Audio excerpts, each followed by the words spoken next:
जी उनको माइक दीजिए, भैया जी को माइक दीजिए। क्या सवाल था आप पूछिए। हाँ आप खड़े हो जाइए, पूछिए सवाल पूछिए। राधे राधे महाराज जी। राधे श्याम, पूछिए सवाल आपका क्या है।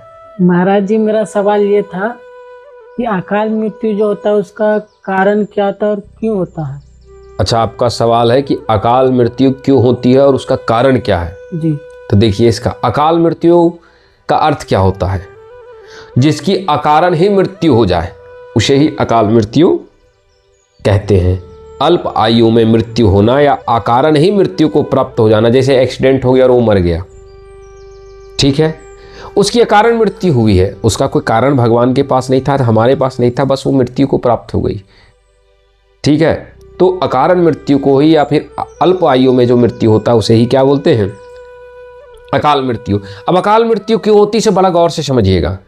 मनुष्य दो प्रकार से जीव हत्या करता है या जीवों को दंड देता है, जीवों पर अत्याचार करता है। किस प्रकार से? आप मांस खाते हैं? जी नहीं खाते। सुनिए, इंसान एक मांस खाने के लिए किसी जीव का हत्या करता है तो उसके पीछे उसका क्या उद्देश्य है? अपनी भूख, मांस, स्वाद, यानी एक अपनी स्वार्थ है, राइट।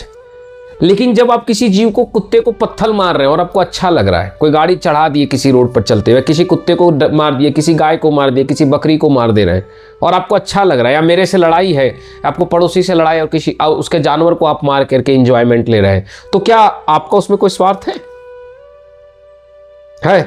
नहीं। तो जब आपने किसी की वध किया या हत्या की तो दोष लगा हत्या का। क्या दोष लगा?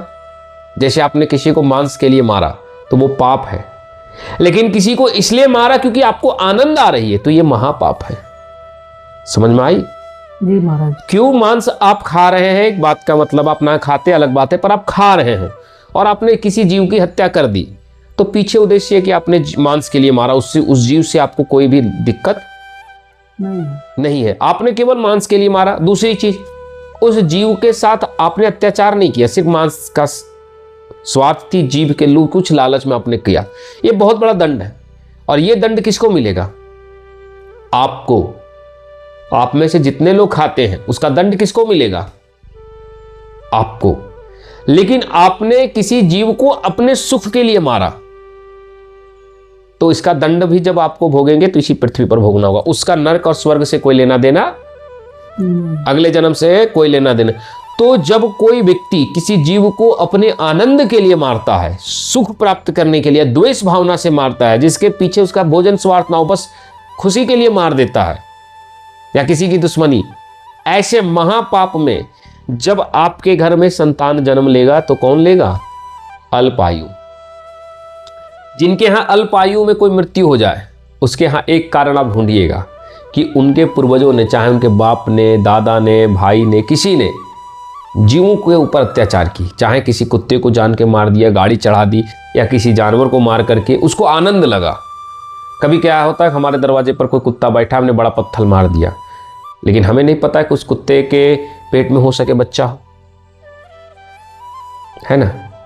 तो जो आनंद के लिए ऐसे करता है उस जीव का दंड क्या होता है? तो उसे के घर में अकाल मृत्यु होती है।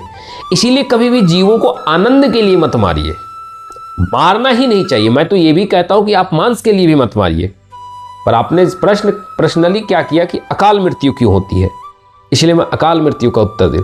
तो अकारण ही मृत्यु इसलिए होती है कि मनुष्य अकारण जब किसी जीव जंतु का हत्या करता है, अत्याचार करता है, तो उसके घर में मरता भी कोई अकारण ही है।